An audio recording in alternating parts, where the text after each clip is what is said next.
Hey everyone, welcome to Otaku Talk. It's me, your boy, your host, OD, and today we'll be reviewing chapter 1114 of One Piece. If this is your first time on my channel or you've been here before but haven't done so, I would greatly appreciate it if you could like, share, subscribe. Would mean the absolute world to me. Anyway, without much further ado, let's get into this review.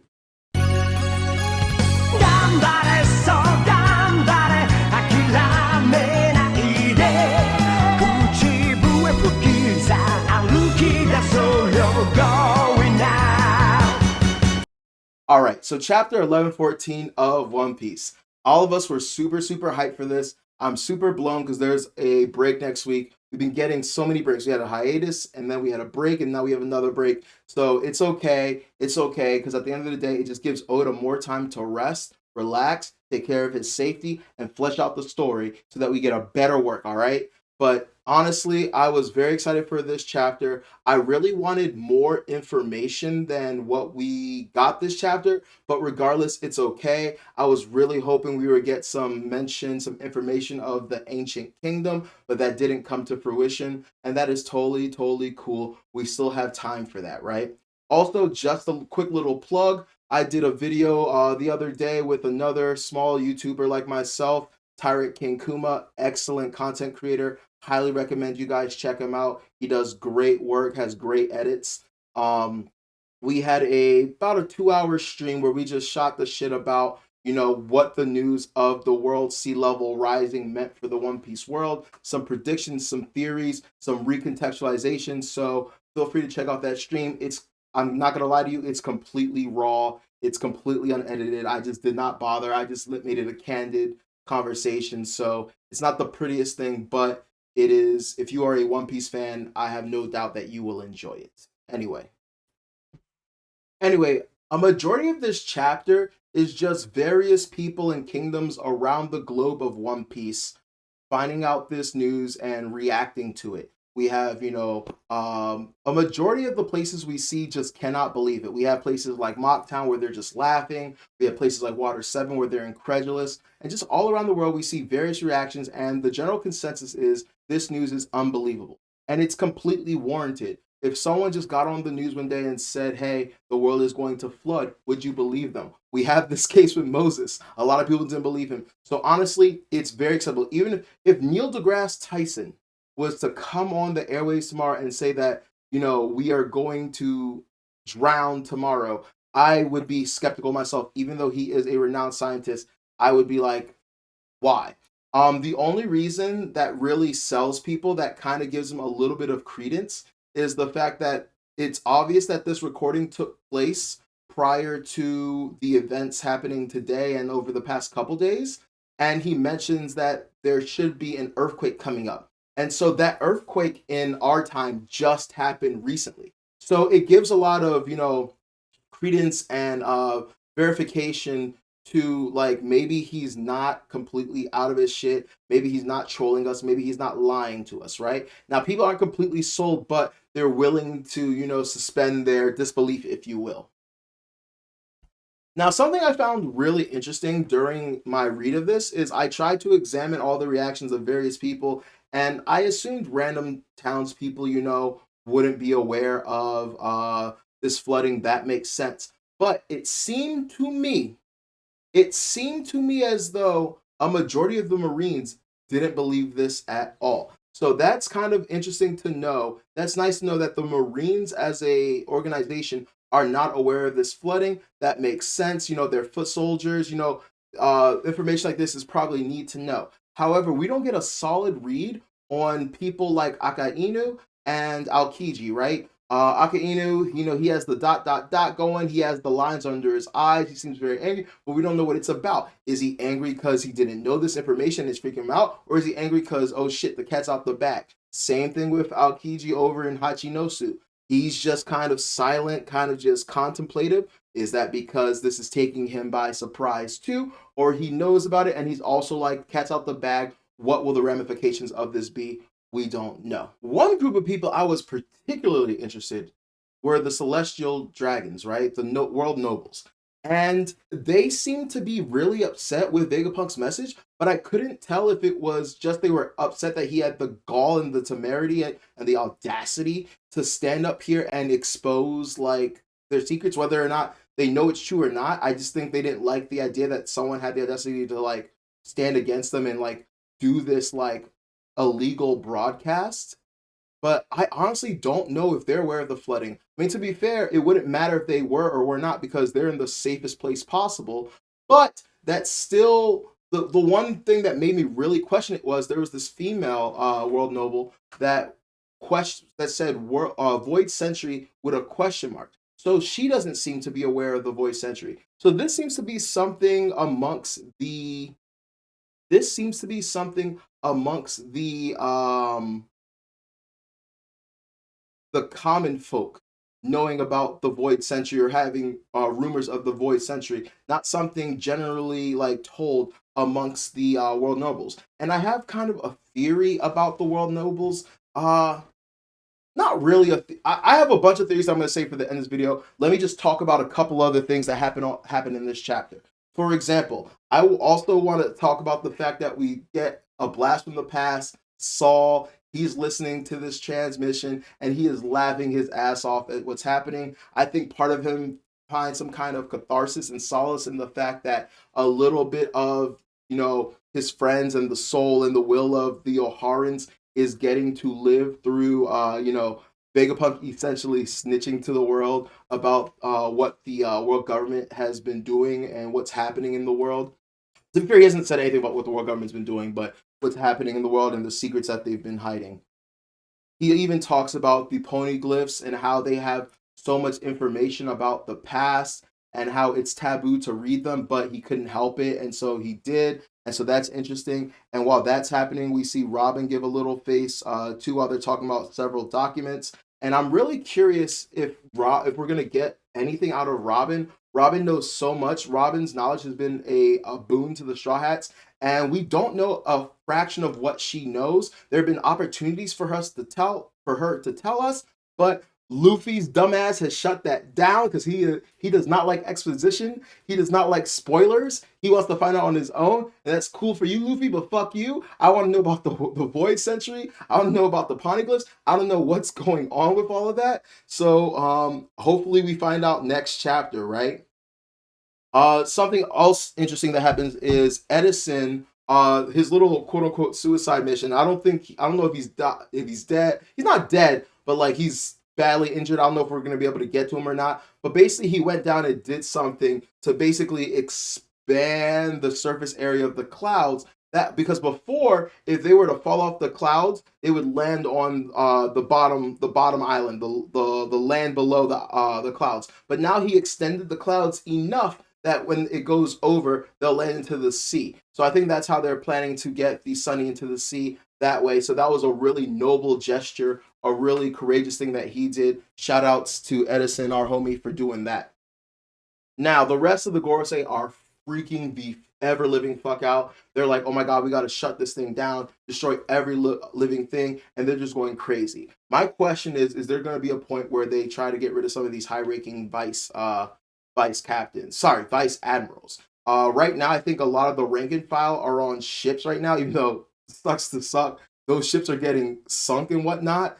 But right now, we have a bunch of high ranking vice admirals. And I'm really wondering, are they going to be allowed to live after all this? Once again, I think it would be really stupid to get rid of them because the entire world found out the same thing they did. So why would you dwindle your numbers? But the world government's not that smart. So we'll see. But I love the idea that the Marines don't know half the things that are going on. And that if the Gorosei were to do something here, I think that would foster more like distrust and maybe some betrayal in the Marines. And towards the end of the series, maybe we can have them on our side once they realize, hey, the world government's not shit, the Gorosei aren't shit, Emu, and once they find out about Emu, they're gonna be like, no, we are no longer like fighting for you guys, working for you guys. Later on in the chapter, we see a lot of really, really other cool things going on. first and foremost, we finally see the mother flame. It's in this vat of liquid. We don't know what the liquid is, but it seems to be fire. And also, it seems to be kind of like living sentient fire. I'm not really fucking positive what's going on there. But like, there's this thing of fire submerged inside some kind of fluid, yet it is still burning. So I cannot wait to get the information from that. I'm wondering if it has something to do with, Joy Boy, as the sun god, if it's a piece of him, if it's has something to do with the Mera Mera Nomi, if it has something to do with maybe the Soul fruit, because I don't know why, and I can't read the little Japanese onomatopoeias and stuff that they put in, but I got this sense that the fire might be sentient in some way, shape, or form, or I just could be over analyzing, overthinking, and it's just this water retardant fire. Who the hell knows? This water retardant fire that is boiling water to turn a wheel to generate electricity, and it's just that simple. Who knows? But we're gonna find out, and I can't wait to find out the exact specifics of the mother flame, how it came to be, how it functions, how it operates, why it's so important, and what it's also meant to power. We get a little panel of the Iron Giant. So the Iron Giant is up and about. It does not seem that the fire is affecting it in the slightest. So that's really, really interesting. And also we have Luffy fighting, I forget which Gorosei it is. I think the one that Tekken calls Gorbachev or whatever. It's the boar one. And he is now in Gear 5, uses a Gear 5 punch, and that punch still hurts Luffy. And this is like, and the boar is on fire, which is really weird that fire is hurting Luffy as he's, the sun god, even though it's kind of hilarious how we always thought fire was a weakness of Luffy, because fire is like, rubber is weak to fire. So how things are turning around right now are really, really interesting and fascinating. But he is still unable to hurt the boar Gorosei, and that's really, really interesting. Dory and Bragi beforehand were like, don't bother, it's not worth it, let's go. But even though this is a really intense and high tension situation, for some reason or the other, they're laughing. But I think it just goes to show like what kind of like peace that Joy Boy Luffy brings. Like, yeah, even in the height of like something like this, they're still laughing, they're still getting their lulls out, and I find that to be really interesting. So anyway, that's pretty much the premise of the chapter. Let me do a quick review. I don't think there's anything extra that I really missed, but we get some information and we find out that someone was born 900 years ago, just like the legendary sun god Nika. He too fought with a stretchy, elastic body. They called him Joy Boy, right? And so now we're finally about to learn about Joy Boy. Hopefully, we learn not only about Joy Boy, but we also learn about the ancient kingdom. And this might be an opportunity for Luffy to find out also. But knowing Luffy, he's probably not going to listen to anything. It's probably going to go over his head, but the rest of his crew and the people in the world are going to find out about him, right? So there are several things I want to talk about, right? So I already talked about how the mother flame seems to be living, and I think we've gotten an example of that from Prometheus. We had Mother Caramel when she created Prometheus and Elbaf, and they were worshiping sun gods and how important that was. And then we had Big Mom who made her Prometheus based off Mother Caramel's Prometheus, and that's a living flame. And also, speaking of a living flame, I don't know if anyone remembers it. I'm not sure if this is anime specific. I remember it in my mind because me and my girlfriend watched this a couple months ago, so it's rather fresh. But I remember the time that Big Mom was underwater and Zeus was fucking off doing whatever. Prometheus had to be the one to go underwater and get her. And I always found that to be really fascinating. I always found that to be super weird for a multitude of reasons. First of all, you're fire, so how is the water not dousing you? And then on top of that, you're the product of a devil fruit, so shouldn't you not properly function underwater, or is that just devil fruit users? But I found that fascinating, so that's just something I wanted to mention in this review, that there may be some kind of connection between this fire and the fire of Prometheus. And I do like the idea that this title chapter is called Wings of Icarus, which is an ancient Greek myth, and now Prometheus is also another ancient Greek myth. And the whole thing with Prometheus was the one that went, stole fire from the gods, and brought it to man. And Icarus is someone that on wings made of wax flew too close to the sun. It's a story about hubris and fell. My in my personal opinion, I don't think that's hubris. I just think that's, a little bit of ignorance, not knowing, wax is going to melt in high heat and the sun is hot. So, more morals to the story depend on who hears the story. You know what I'm saying? But I digress. The main point of this review, at least for me, and if I'm missing something, I'm gonna go back. Are there are two things I want to talk about?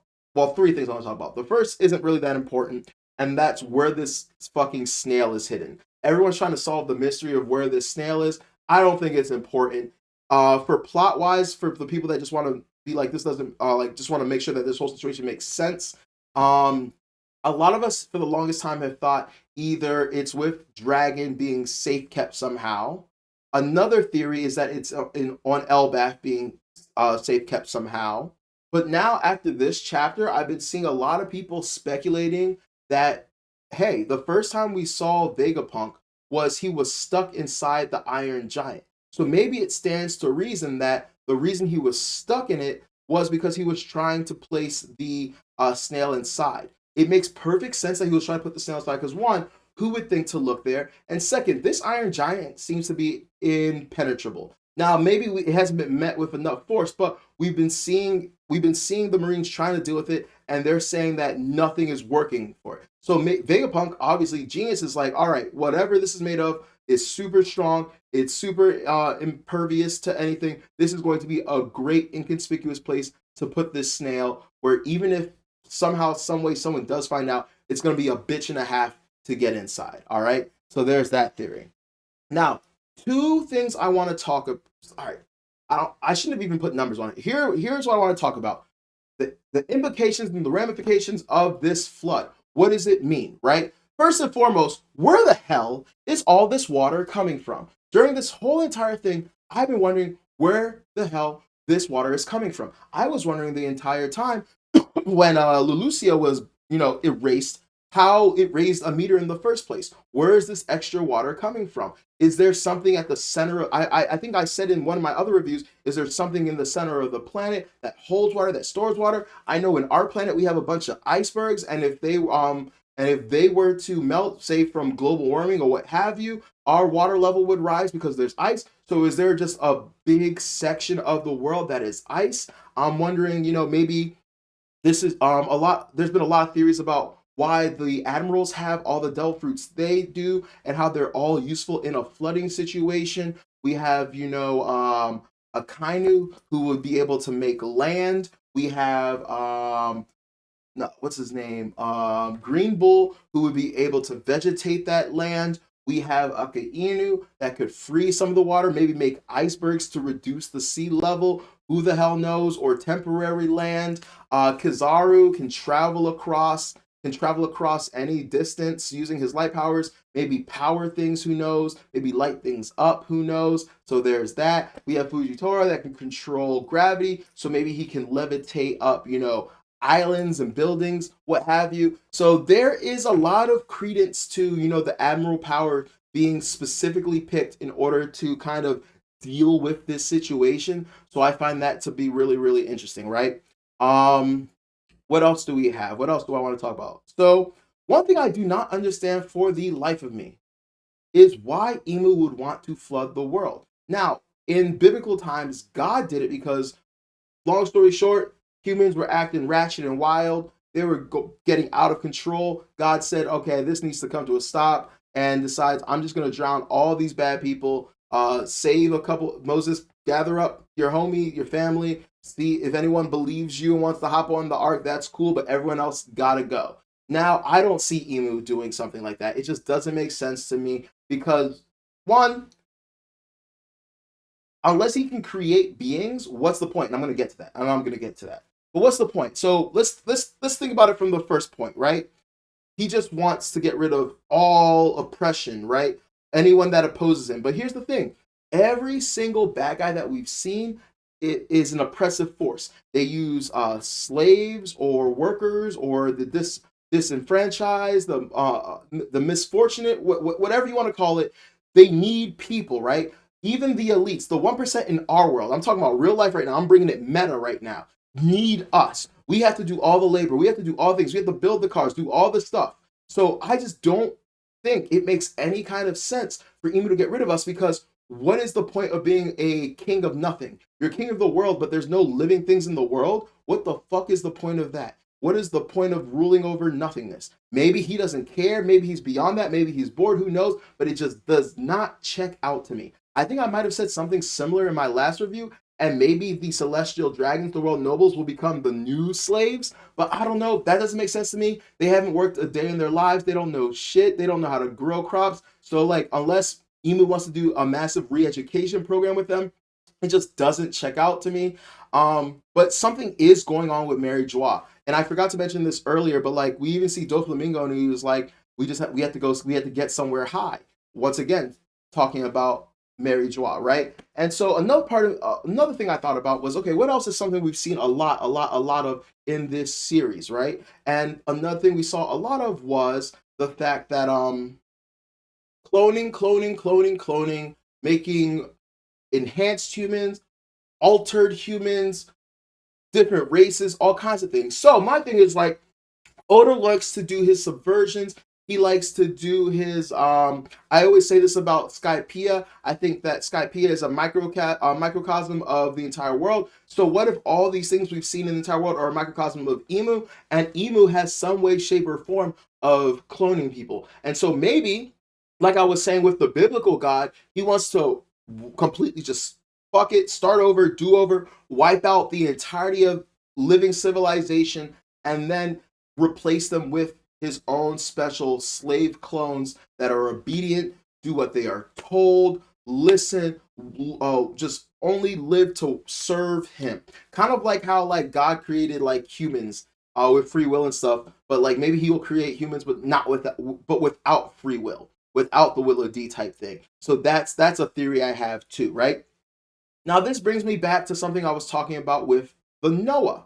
Now, for the longest time, I was like, it never made sense for the Noah to be for the fishermen to get to the surface. They can get to the surface on their own. Why would they need that, right? And part of me was like, well, okay, maybe it's just like, I think of a car or a bus or anything where like, yeah, we can get places walking and running, but a car makes it more convenient. We can pack up our luggage. Maybe that's the reason. But now with this flood, it's making more sense. Maybe it's not for the fishermen, but it's for the human. There's either going to be a mass evacuation, and my thing is maybe there is some secret hidden civilization underwater that we can go to. We've, once again, repeating themes we've seen so many times, that there are hidden civilizations underneath different islands and places we've been to. So it stands to reason that maybe Laugh-Tale or the final destination, wherever the Poneglyphs point, is actually underwater, and that's the location, right? So there's that. So maybe the arc, we're supposed to go deep underwater to some kind of location. Now, here is my other theory, and I think this one is actually going to be what ends up happening. Maybe the arc is meant to take everyone to Mary Joie. It's meant to, because think about it. If the sea level rises so much so that it floods everything, the only place that will be left untouched is going to be the top of the red line, Mary Joie. And what is the number one reason? Well, not the number one reason that they live there, but one of the number one beneficial reasons why it's so tough for years and years to invade Mary Joie is because of how high above sea level it is. It's super hard to scale. The easiest way to get up and down it is the gondola or bondola, whatever it's called. And that's really the only way to get there. And so it is like the most difficult.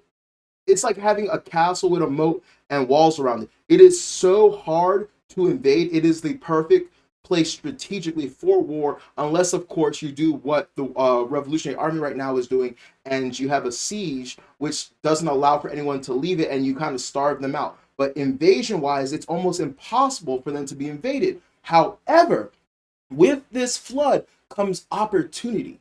If the flood is so much so that it gets us pretty much on the level to what's it called, Mary Joie, all these pirates, all these floating islands that people have going on, all these maybe robo whales that maybe Crocus has expanded and made other robo whales, and then we have all these citizens on this ark. We can all we can have this giant revolution where all these people are brought to the top of the red line and can fight for their freedom and can fight for their liberation, and that'll be what ends up happening in One Piece. So I find that very interesting.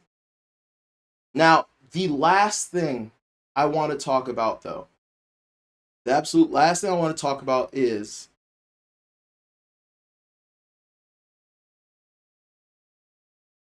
I was sitting here and thinking to myself, the red line is the largest continent in the entire planet, and it encircles the entire globe.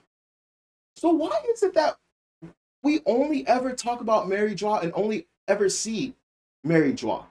Mary Jaw has to be about like 1%, about 1% of the world as a whole, right? So if that is the case, what about all this other hospitable land on the red line? Now, I don't think you can grow stuff on the red line. I don't think it's, arable. I don't think it has arable soil and all that stuff and stuff like that. But Pangea Castle and stuff, they were able to get whatever they needed up there, right? Similar to Enel and how he had that plot of Earth and how Earth was super important, right? Maybe they're trying. Maybe right now they're only able to colonize that one area because they don't have the resources to do the rest. But now, either with Green Bull or what have you, maybe they might expand. But one thing that has bothered me is, and we haven't talked about it, is that this is the largest continent on the entire planet. So big, once again, that it circles the entire globe, and yet people only live on like 1% of it. So that is really, really interesting to me. And it makes me wonder if we are unable to do one of three things. And those three things are stop the flooding or raise the islands back, right? That's one. Two, make places like Water 7, the Laboon whales and stuff like that, where it's live or the Baratier, which are like floating like restaurants, islands, ships. You got the Thriller Bark. You got the Thriller Bark Island and stuff like that. If we're not able to do that, then I think the end game solution is a world where the entirety of the world lives on the red line. This one line all together in unison on this one strip of land in one, I guess, one piece, you could say. I didn't think about that going in, but it would be one.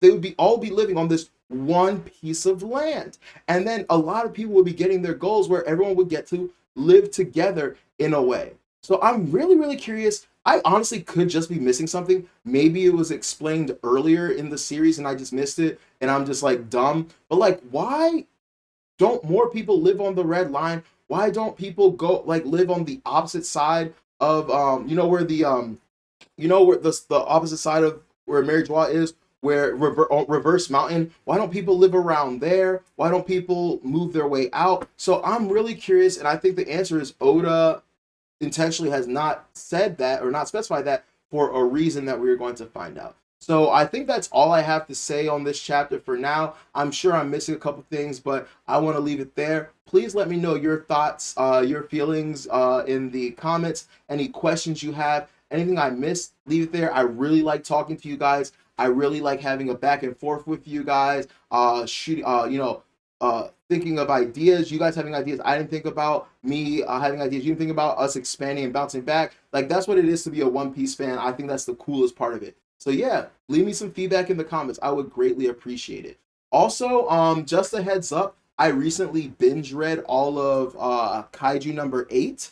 So I'm thinking about doing, maybe doing like a quick like review video where I talk about my thoughts of the first 100 chapters, because that's about where I got of Kaiju number 8, and then maybe doing weekly reviews. Who the hell knows? I remember when I first started this channel, I did 3 reviews a week, and then I started doing 1, and I kind of got lazy and stuck there. So I want to change that, because I was originally doing One Piece, My Hero, and Dr. Stone. So I think it's time to get back to that. It's just a hassle. Life is rough.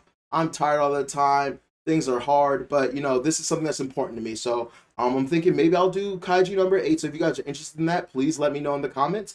Also, I decided it's been a year, so I think it's time to start picking up My Hero again.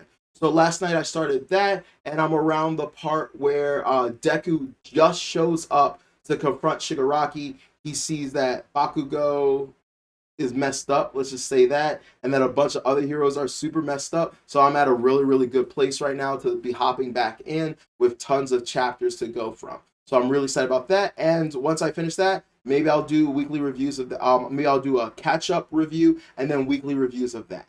Anyway, thank you guys for tuning in. I really appreciate it. This means the world to me. Each and every viewer, thank you guys so much. I'm a small up and coming channel. I'm not a great editor. I'm just someone who loves anime, loves talking about it, and I've been talking about it for years. Don't really have much of an audience. There are some people that check me out all the time. It honestly means the world to me. So if something comes of this, awesome. If not, it's just still great to be able to do all of this. So anyway, this has been Otaku Talk. It's me, your boy, your host. Please make sure to subscribe,